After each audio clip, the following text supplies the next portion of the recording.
Let's take a look at higher order derivatives.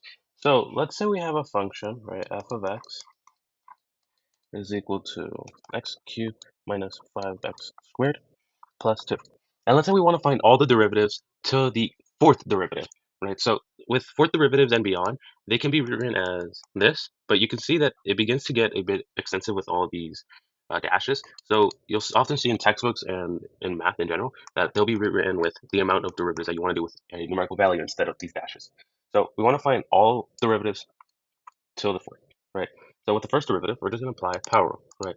So we're going to bring down the exponent, and then x, subtract the exponent by 1, which is going to be 2.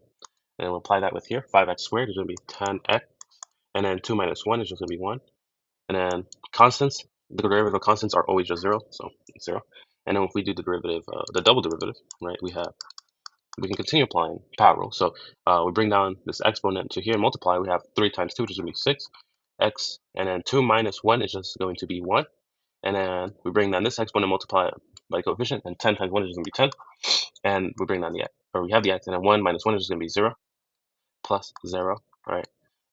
And then we can also further simplify this right here by just doing 6x minus 10, right, of the double derivative. And if we want to find the triple derivative, right, we continue applying power, right? So here we have a coefficient, or an exponent of 1, right, and we multiply 6 by 1, which is going to be 6, and 1 minus 1 is just going to be 0.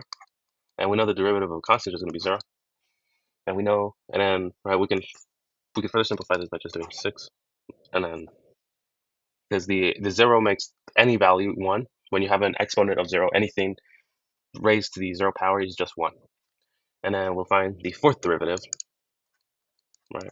We'll just have 0 because the derivative of a constant is just 0.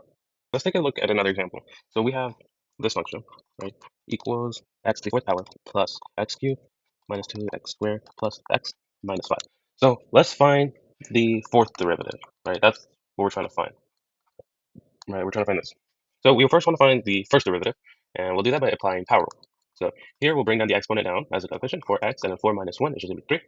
Bring down the exponent again, right, 3x squared, and we have negative 2 times, this 2 is going to be 4x, and then 2 minus 1 is just going to be 1, so we don't really have to write that out, x, and then, right, with x, the derivative of x, we see that you can imagine that it's being raised to the power of 1, because even 5 is being raised to the power of 1, which it doesn't affect it. It's basically, you can think of this as x times 1. So this, we can bring down the exponent down to a coefficient, which is just 1, and we can bring down the x, and we can subtract 1 by 1, and that would give us 0. And then the derivative of a constant is always 0, so we can just do 0. Right, but we can simplify this first derivative even further by writing this out, and then taking care of right here. So we know that x raised to the 0 power is just 1, so in reality this is just 1 times 1, which is just 1. And we don't have to write the 0 because 0 holds no value. Okay, and then we can apply the second derivative of this by continuing using power rule. So if we continue to use power rule, right, we multiply the coefficient by the exponent, which 4 times 3 is going to be 12. X minus 1 is going to be 2. 3 times 2 is going to be 6. And 2 minus 1 is going to be 1, which we don't have to write that out.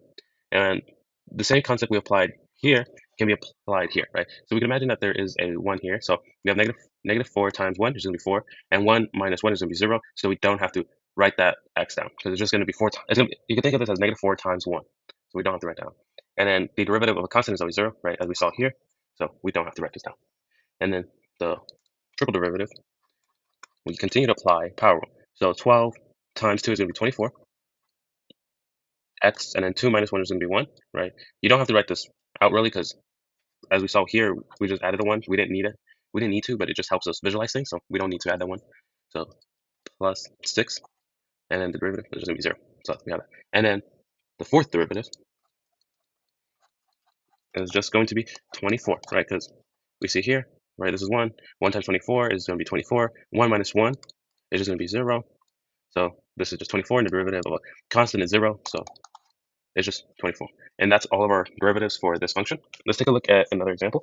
Right off the bat, you may see a negative exponent, which you should be drawn to that this is not correct, right? Because this can be rewritten as 1 over x. But when you're applying power rule, you can't apply power rule to this. You cannot, because this just does not work out. So you have to rewrite it in the terms that you can apply power rule. So like this, right? So we want to find up to the fourth derivative. This is what we're trying to find, right here. We're trying to find this. So we're going to have to continue applying the derivative 4 times to this function. So if we find the derivative, the first derivative, we just apply power rule. So we bring down the exponent, -1, x, and then subtract -1 by 1, which is going to be -2, right? Because -1 minus -1, or -1 minus 1 only makes it more negative, so we have -2 plus 2x. And then we apply, and we do the double derivative, right? So we have x, and then we continue.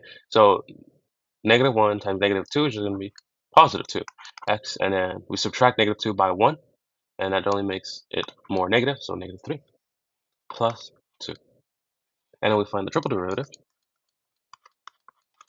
right? 2 times -3 is going to be -6 x to the power of -4 plus 0, because the derivative of a constant is just 0, but we don't have to write out the 0 because it holds no value. And the final derivative would be the fourth derivative, right? So we apply power rule. So it's -6 times -4 is going to be 24 times x to the power of -5. Now, with all these, they're technically correct, but they're not in the correct format. So we want to rewrite these in a way that's valid. So we have 1 over x plus 2x, right? And the only change we're doing is we're removing this negative exponent. And the way you remove a negative exponent is by changing it. And the way you remove a negative exponent is by changing its place between the numerator and the denominator. So we can imagine that these are all over in the numerator, and we're trying to move them down in the denominator to get rid of that negative. And that's essentially what we're going to do to all of them, right? So we have -1 over x squared plus 2x. Apply that here too. Yeah, 2x cubed plus 2 -6x to the power of 4, and then 24x to the power of 5. And this is way more mathematically correct in this format. Okay, let's take a look at this example. So we have this function f of x equals x plus 1 over x. And we want to find all till the fourth derivative, right? This is what we're trying to find right here. So as you can see, we have two variables on the numerator and denominator. And when you see that, you should think that you will have to apply the quotient rule. So to find the first derivative, we'll have to apply quotient rule. So we bring the denominator to the top and multiply this by the derivative of the numerator, which is just going to be 1, right? Because the derivative of x is just going to be 1 plus 0, because the derivative of a coefficient of a constant is going to be 0. And then you're going to subtract. We can put these in brackets so we know what part is what. And then we want to now find the derivative of the denominator, which is going to be 1, times the numerator, which is just x plus 1 in a bracket. And then you can square the denominator, which this could be further simplified by just x minus 1 over x squared. And you can see x minus x will just cancel each other out, and you're left with -1 over x squared. Right? And then you can apply the fourth derivative, or I mean the double derivative, right? So the double derivative of this, right? So as you may remember, when you have a fraction like this, you cannot apply the power rule. So you have to rewrite it in a way that allows you to apply power rule. So we're just going to move this from the denominator to the numerator. So we have -1 times x and -2. And now we can apply the derivative or the power rule to this. So when we apply the power rule, we'll have 2, right? Because -1 times -2 is just going to be 2. X, and then -2 minus 1 is just going to be -3. And then we could make this more proper by rewriting it as 2x -3 over 1, right? But you cannot have a negative exponent, so you just move it down. Okay, and then we can find the triple derivative by using this one, right? This is the correct format, or the correct way you want to write it as, but you want to use this so you can actually apply the power rule, right? So we find triple derivative by using power rule. So 2 times -3 is going to be -6x, and then -3 minus 1 is just going to be -4, right? And applying the same thing we did here, we're going to rewrite this as properly as we can. So we have -6 over x over 4. And then applying the fourth derivative, right? So we're going to use this one, this part, because this allows us to actually use the power rule. So -6 times -4 is just going to be 24x, and then -4 minus 1 is going to be -5. And then continuing what we kept on doing, we can write this more properly and have 24 over x to the power of 5. Okay, in this example, we'll use some trigonometry. We'll have a function. Let's say you have f of x equals 6x to the fourth power of cosine of x squared, right? And we want to find the triple derivative, right? So first, to find the first derivative, we know we'll have to use power rule and chain rule and product rule, right? So here we know that we have two values that are multiplying each other. So to find the first derivative, right, we'll apply.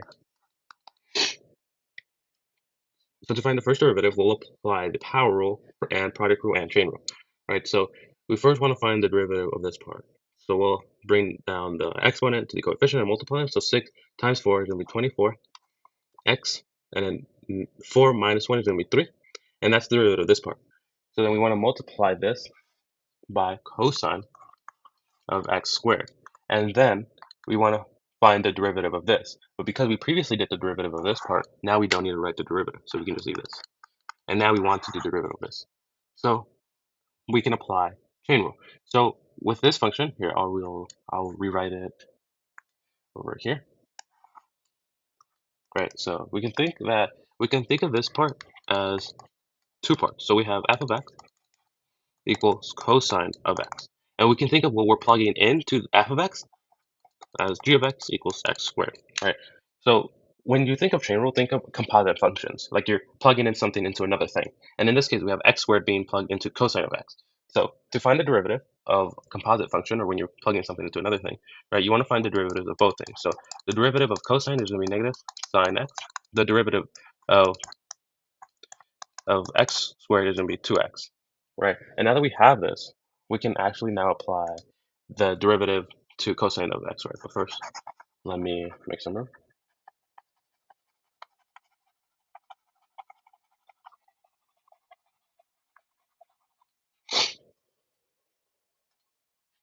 Okay, and then we want to multiply this whole thing, right? So the thing with chain rule, you'll have to use the derivative. You'll have to use the derivative of the outside, so f of x, and use the original. So we'll have negative sine of x, and then use what's in the inside, so there's gonna be 2x, and then multiply this whole thing, by the derivative of the inside, which is gonna be 2x.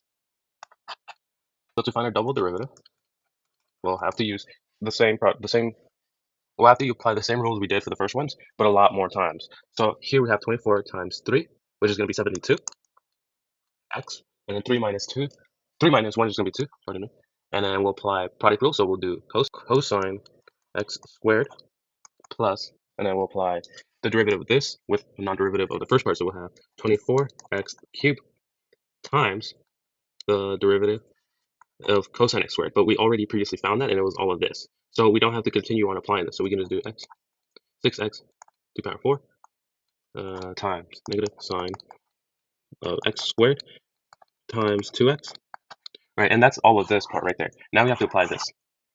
So we continue. Okay, so we'll continue by applying the same rules we previously applied. So okay, so with here we find the derivative of 6x to the power 4, which is going to be 24x, and 4 minus 1 is going to be 3 times this, right? We don't have to apply the derivative just yet. X squared times 2x. Okay, and then we can add the 6x to the power 4, and then now we want to find the derivative of this, what's in the inside. So to find the derivative, we can rewrite negative sine of x squared times 2x as negative 2x sine of x squared. And you can already see how tedious this is going to be, because we'll have to apply product rule and chain rule. So first we want to find the derivative of this part. So we want to do negative 2x, no, my bad. So the first thing you want to do is apply the derivative of this first part, this right here. Right, so the derivative of negative 2x is going to be negative 2 times sine of x squared, right? Plus, now because you left this alone and did the derivative of this, now you want to leave this alone and find the derivative of this. So we can rewrite this as, we're going to remove the plus because we have a negative, so we have negative 2x, and then to do the derivative of this, we'll have to apply chain rule. So we can rewrite this as two separate functions. So we have f of x equals sine of x, and g of x equals x squared, right? And we can think of this as a composite function because we're plugging in 2x, or x squared into sine of x, right? So we're plugging in g of x into f of x. So we want to find the derivative of f of x, which is just going to be cosine of x, and the derivative of x squared is going to be 2x. So we can already see that we're going to do the derivative of f of x, which is going to be cosine, and plug in the original of our input, and then multiply that by the derivative of our input, which is going to be 2x. Right? And then we can rewrite this whole thing, right, into here.